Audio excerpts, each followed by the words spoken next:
Hello, everyone, and welcome to our Health Peers podcast.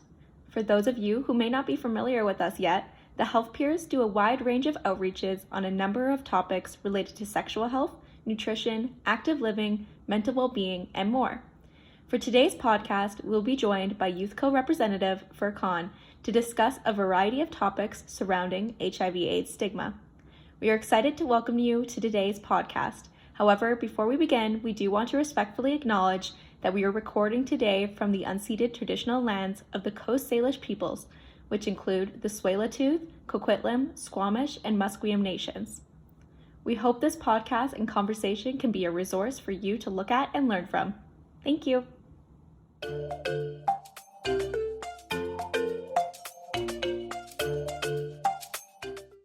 Hey everybody, and welcome to our Health Peers podcast. My name is Mia. My name is Meaghan. I'm Tamara. And I'm Adrianna. Hey everyone, so thank you for taking time to join today. So Furqan, can you please introduce yourself and tell us a bit about YouthCO?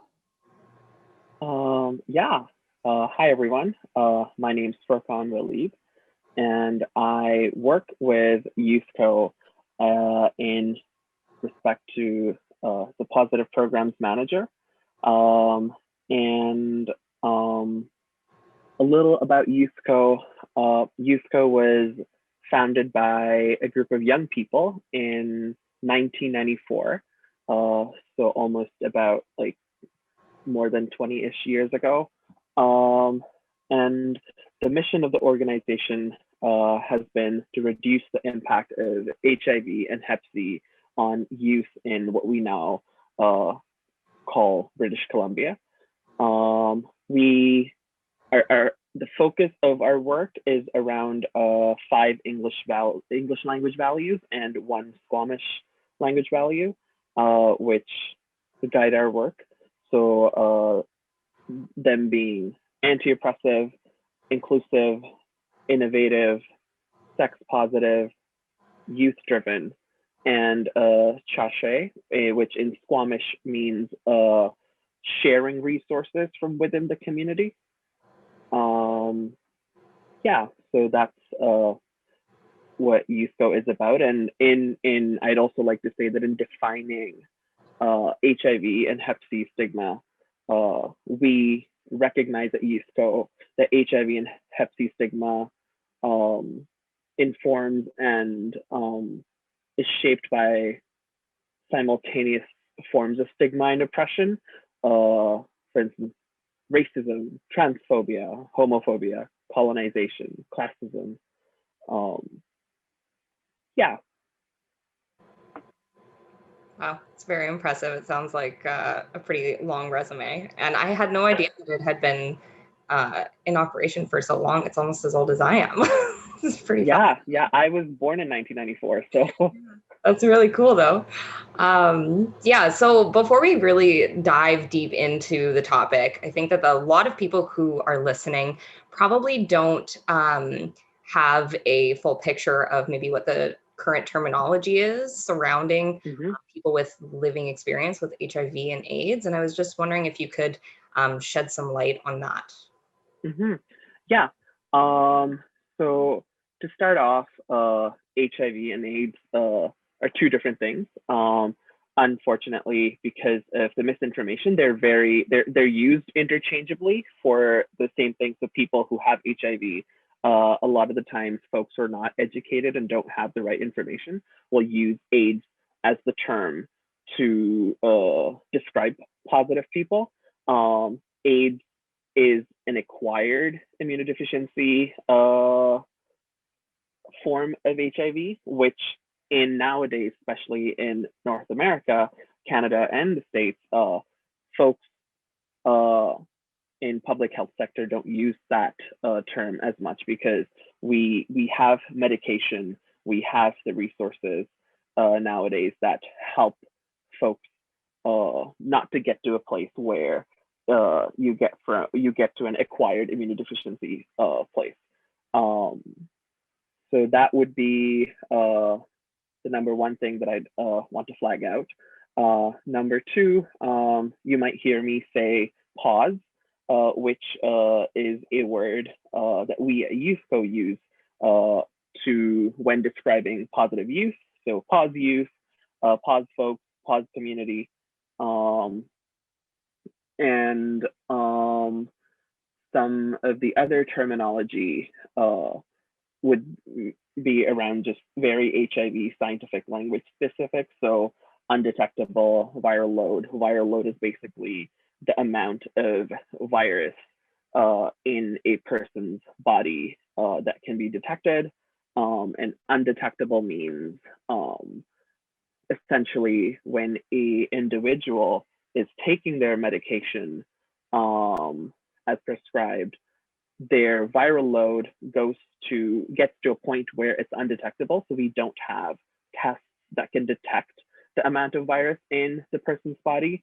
So we refer to that phase as undetectable, essentially, but that does not mean that the person is cured of HIV. It just means that the amount of virus in your body is suppressed to the point where our tests are unable to detect. And undetectable, the scientific community supports that undetectable equals to untransmittable. So folks who are at an undetectable viral load can't transmit or pass HIV. Pass would be the better word to other folks. Awesome. Yeah, I think that clears up a lot.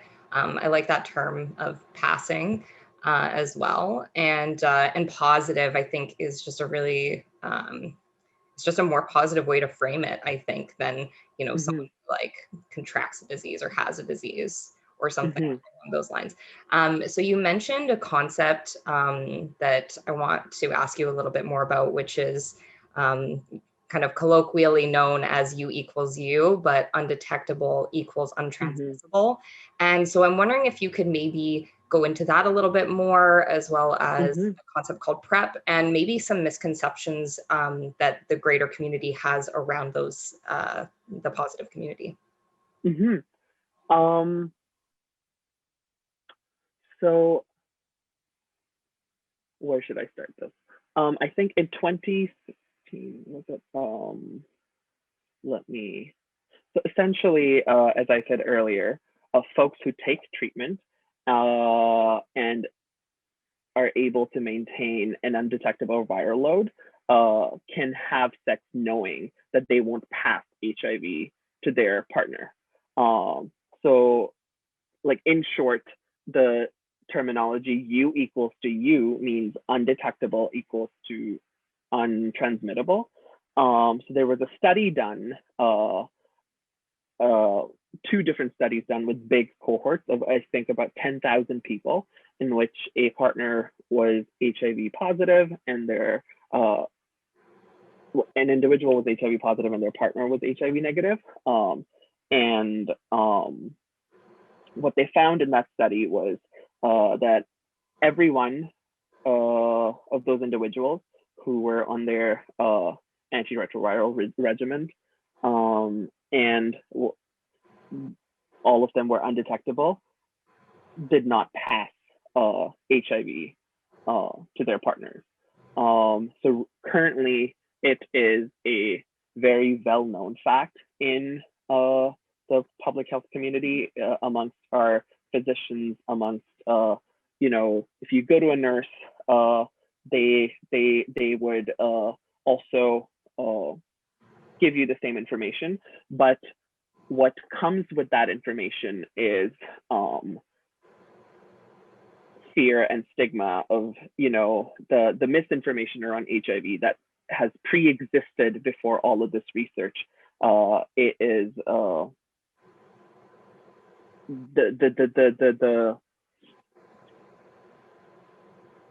the intensity of that essentially causes people to not believe in U equals to U. So what I in my work, when I am talking or am with a youth who has an HIV negative partner, my go-to like resource that I would give to them to refer to sort of look at would be CATIE. So it's a website and spelled as CATIE, and that everything on there is authentic, scientifically approved, and accurate, and is in plain language. So folks who are not from the science background don't have to struggle with understanding what each of those like big sciencey words mean. And that explains things in a very more plain language with supporting data. Yeah. Okay, yeah. So it's a good, it sounds like a good resource for people who might not be aware of some of the science behind it, but really need to know. So I was wondering also if you could talk a little bit about PrEP and what that is and what it means for the HIV community. Yeah. So PrEP it's an oral regimen, so it's pre-exposure prophylaxis. So it essentially is for HIV negative folks. And if it is used as one of the ways, like preventative measures, if you're at a higher risk of contracting HIV, or if you're with a partner who's HIV positive and they don't have an undetectable viral load, or just for an individual's own satisfaction, is what I've heard. Some of the times doctors don't prescribe that, but partners, just to feel that extra layer of, to sort of remove that fear away. What PrEP does is that it essentially kind of works like HIV drugs, but it prevents HIV negative folks from contracting the virus from their partner. Okay. Good to know. And so for more information on that, they could, people can access CATIE as well, just because we're... Yes. And it is a highly effective HIV prevention strategy, and it's here in BC, it's covered. All you need to do is go ask your healthcare provider, have a conversation with them about PrEP, and they can prescribe you, and it's covered under our MSP plan. Awesome. Both PrEP, HIV drugs, and PEP, all HIV drugs here in BC are covered under MSP. A lot of the times folks don't know that. So either newly diagnosed folks or folks who are thinking of getting on PrEP, but then they worry about the cost of it. Here in British Columbia, we're lucky that the provincial government covers the cost of those drugs. That's great. Well, thank you so much for explaining all of that and taking the time to tell us all about U=U and talking about some misconceptions. But I think now we just wanted to ask a bit more about YouthCO in particular. And what are some things that YouthCO is specifically doing to reduce the stigma within our community? Because I know you talked about a lot of misconceptions earlier. So as an organization working in HIV and Hep C, we center youth living with HIV and Hep C in our organization. Our work is centering them. So the main components that we work around are providing youth-led peer education, so support directly on HIV and Hep C. So this can include like referrals to health services, workshops, online and print resources, creating a safer, accessible space and fun space for youth to come together and learning about how to navigate, HIV and Hep C, and also a safe space specifically to talk about sex and drug use, and creating an environment that helps foster youth leadership within the HIV and Hep C movement. And like engaging youth who have been impacted by HIV and Hep C in a way that it creates opportunities for them as leaders within YouthCO and beyond our organization and the HIV and Hep C movement. We advocate for youth who have access to culturally responsive HIV or Hep C information, prevention, testing, and care. And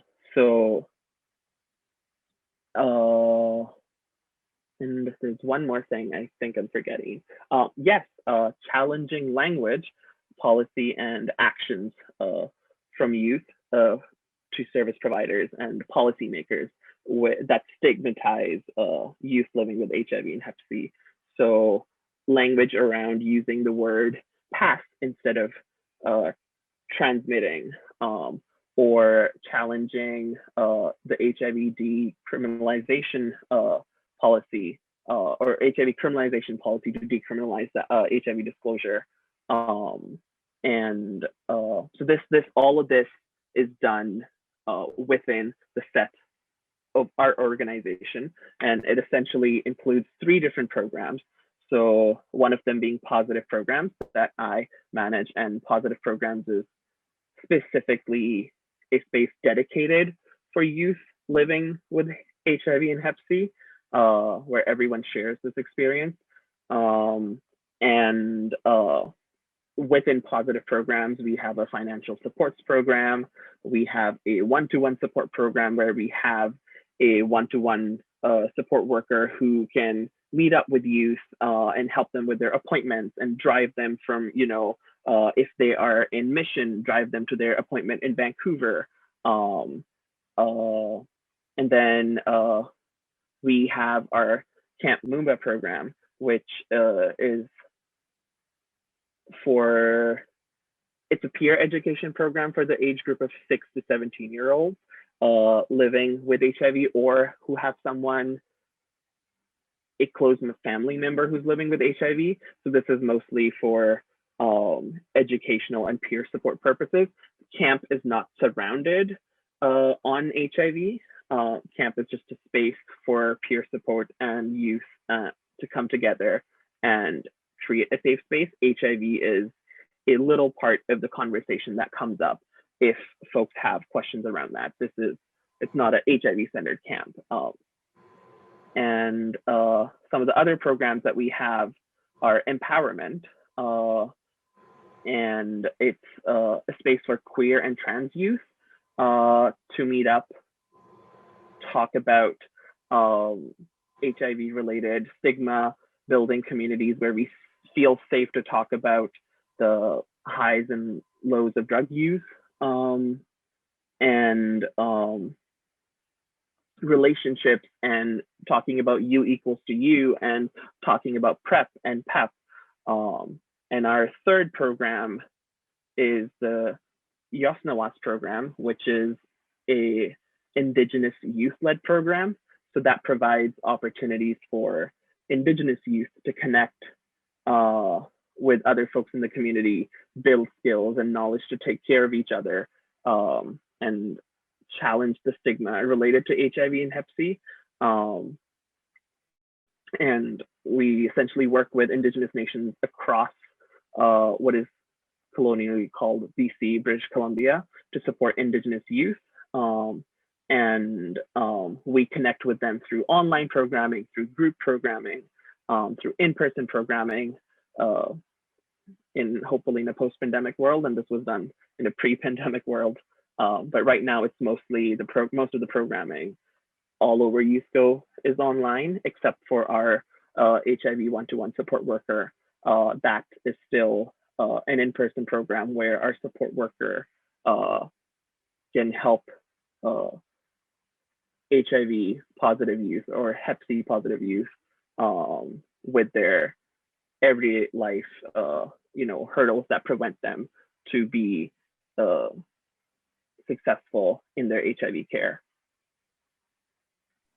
That is amazing. There is so much stuff that you just mentioned that YouthCO does that I wasn't aware of. So thank you so much for telling us about that. And I like how not only it's about education and providing a safe space for youth, but also just advocating for them as well. I think that's really important within our community. But you kind of went into my next question, which was about programs specific for positive youth. So thank you for telling us so much about all of those. But maybe you can just share how positive youth can get in touch with YouthCO or how they can register for those programs. Totally.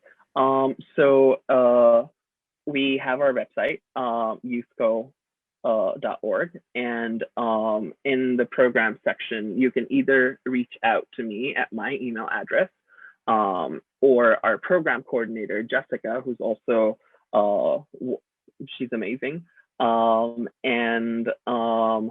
We are pretty good at replying, like within the same day, but reach out to us and we'll connect with you and we'll take it from there. Great, thank you so much. Yeah. Awesome. And yeah, just to mention, everybody will provide you with the resources and the links that you can access the YouthCO website in the description box down below. So be sure to check that out. But now we just wanted to kind of ask you more about how SFU students can work individually or together to try and address some of the stigma that the positive youth community comes. I think a big part of one of the first steps of challenging stigma in any space is if you want to be an ally, if you want to stand and be an ally for a community, a marginalized community, the first step would be to educate yourself and reach out for knowledge and ask questions instead of believing what you hear from others. And as I mentioned, our website has great resources. We have a core training program. We have a core group program, both spread out in positive programs, yes, no, us, and empowerment, which certainly it's a 2 or 3 day program where folks can sign up for this program and it's free of cost. And depending on how many spots we have, people that come in and we have those conversations and we educate folks around, the challenges folks face in the community. And that's just on our end of YouthCO. There is Katie as a resource. Yeah, so I think the number one thing that I would do, like, I'm a believer of setting small goals and being successful instead of, aiming too high. So like the small goal here would be to educate ourselves on you equals to you, and reaching out and asking questions, and, differentiating between what is misinformation and what is right information, because stigma has perpetuated so much of false information that's out there, that it creates this fear of, well, do I want to, even know about this? Do I want to associate myself with this? Oh, tons of different questions come up, and that's normal. Fear is a normal human response, but to let that come in the way of educating ourselves and being an ally for a community, that I think that is where we should step up and do our part in the SFU community. I know tons of folks in SFU who would be more than happy to have these conversations. Again, I am an SFU alumni. People can reach out to me, and I'd be more than happy to connect. I know our folks in the queer community in the, I forget the name of our, the community SFU? Oh, Oh, it's I'm not sure. Out on campus, like that. Out on campus. Yes, thank you. I have had folks, conversations with folks in our SFU group out on campus who are also educated on and know about this information. So it's just a matter of reaching out and asking. I want to add something to that too. I think that having like a bit of humility as well, like to kind of like have like an open mind and realize that like things that you thought aren't quite what they are. So like, you know, for the knowledge. And then if you find that maybe it doesn't align with what you thought, then being humble enough to be able to put away your old thoughts and come into Certainly. Yeah, and I think that comes back to what you're saying about how educating ourselves and finding information for ourselves is so important as a first step. But our last question for you here is, are there any volunteer opportunities with YouthCO or other organizations that you're aware of if students wanted to take a more Oh, yeah. So YouthCO has 3 main programs. Positive programs being specifically for Poz Youth, YouthCO specifically for Indigenous youth, and empowerment for queer and trans youth.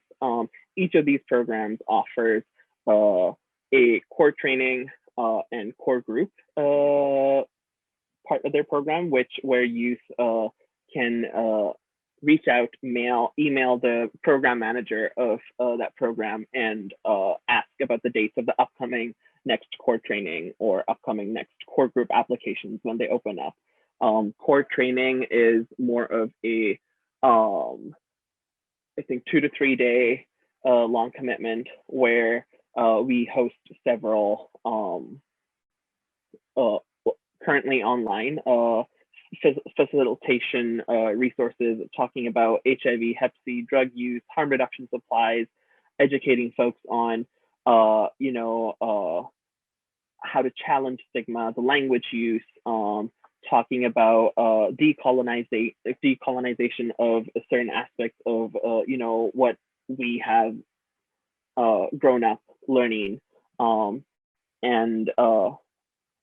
core group is more of a hands-on volunteer opportunity.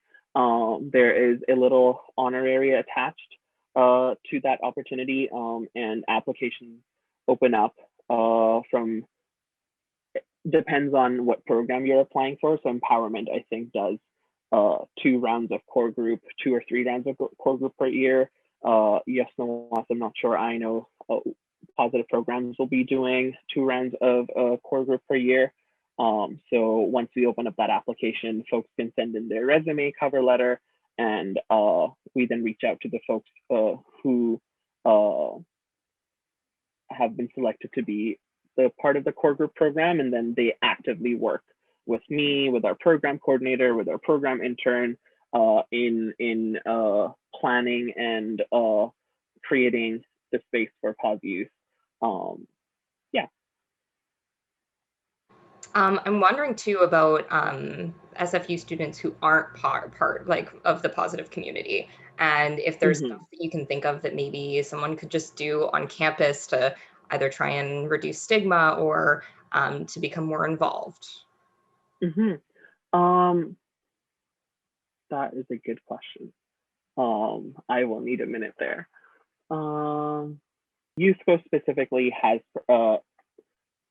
folks who are not part of the positive community, or they're not Indigenous youth, or folks who are not queer or trans, can reach out to folks in the empowerment program and ask for if how they can be part of how they can be an ally, and we've certainly created room for that in the past, but that also limits our opportunity because we particularly work with a very specific group of folks, and having said that, we create opportunity for folks who are not part of those who don't fall into those groups, but the first and foremost priority is to make sure that the folks that we work with, the work that we do is not put at harm. So there are certainly opportunities of volunteering in right now, which are limited because of the pandemic, because most of our programming is online, but in a post-pandemic world or a pre-pandemic world, certainly opportunities of volunteering for a in-person event, for again, being core trained, and you sort of get a certification once you complete core training. Apart from that, on campus, folks can be part of, I know before knowing about YouthCO or before having had worked at YouthCO, the way I was showing up in my capacity was having conversations around HIV and Hep C, and asking my professors questions, or asking. I was in a molecular biology program, so HIV and Hep C were more closely related, but I would ask questions based on the science aspect of it, and then create an opportunity for discussion. Even if you're not in a science program, there are different ways a conversation can show up, from a social perspective, from a societal perspective, from a decriminalization, decolonization perspective. So creating that space by having those conversations, even if you don't know or have an answer, I think just kickstarting that conversation leads into getting different perspectives, and it gets you somewhere rather than nowhere. Yeah. And out on campus, again, would love to mention that they also do great work and have had folks who are not part of the community volunteer and being an ally. Yeah. Awesome. I think that's good. I think that a lot of people that follow health peers and want to get involved just in the SFU community, I think that they would really want to know that how they can be involved, and I think those are some really great answers. Yeah, just opening up the conversation. I feel like just getting people thinking about it is step number one. Yeah. So much so as, like, when you come up, you see someone, or you're talking to someone about decriminalization of the HIV disclosure conversation, one can refer to the YouthCO's website, where we have published and given out a few public statements around why that is important, why this needs to be done, and why we support this. Talking about you don't have to know it all, but also just like giving out Katie as a resource and being like, hey, like, have you checked this out? Let's talk about this. Because creating conversation, creating space allows us to be engaged in that space and reduces stigma. Yeah. And hopefully make life a little bit easier for everybody. Yeah. Awesome. So I think that that's all the questions that we have for you today. I just want to say thank you so much for talking to us. I think it's, we're taking step one here. We're having the conversation. We're getting people talking about this, and I'm hoping that this gets people thinking about the stigma in the community that positive people face, and particularly positive youth. And yeah, I'm really thankful for the resources that you gave us, and we'll make sure to pass them along to whoever watches this podcast. And I guess with that, I'll see everybody later. Thank you, everyone. Thank you. Thank you. Thank you.